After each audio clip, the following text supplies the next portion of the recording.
পণ্য নয়, আসলে আমরা বেশি বিশ্বাস।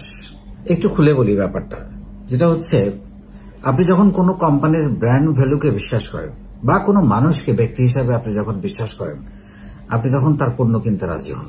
এখানে বিশ্বাসটা কিন্তু সবার আগে। কারণ আমরা যখন কোনো একটা কোম্পানির, আমরা যদি নাম বলি, নাম নাও বলি, আমরা জানি যে বাজারে আপনি সাবানের বলেন, টুথপেস্টের বলেন বা জুতোর বলেন, বেশ বিখ্যাত কিছু পণ্য আছে যেগুলো আমরা চোখ বন্ধ করে আমরা কিনতে পারি এবং আমরা বলতে পারি যে এই পণ্যগুলো ভালো হবে, এগুলো খারাপ হবে না, মান সম্পর্কে কোনো খারাপ ধারণা নাই।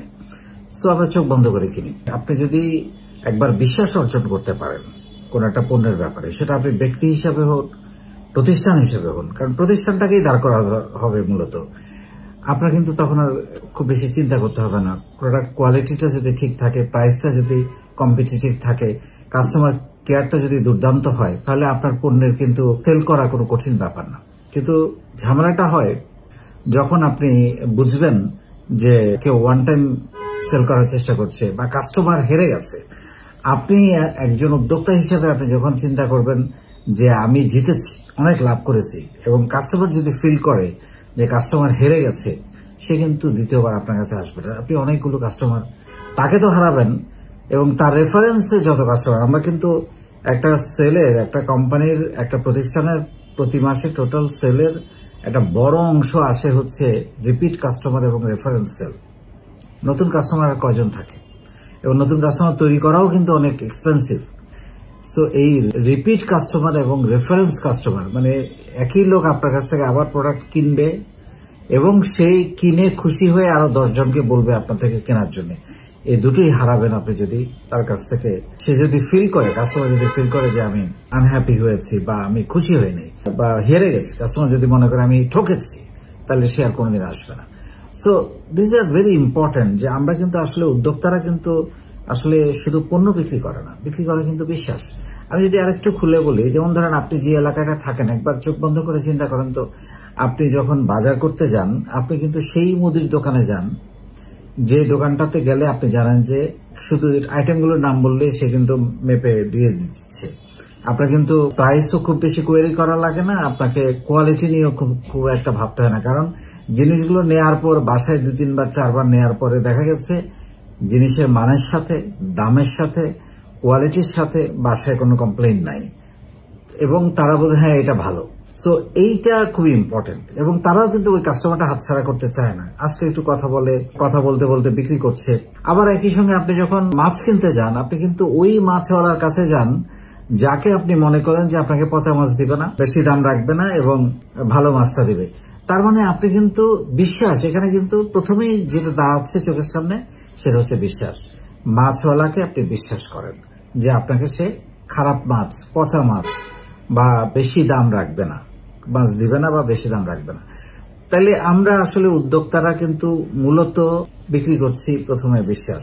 এবং আপনি আমাদের এই ফাউন্ডেশনে, নিজের বলার মতো একটা গল্প ফাউন্ডেশনে কোটি কোটি টাকা সেল হচ্ছে, আপনারা দেখতে পাচ্ছেন।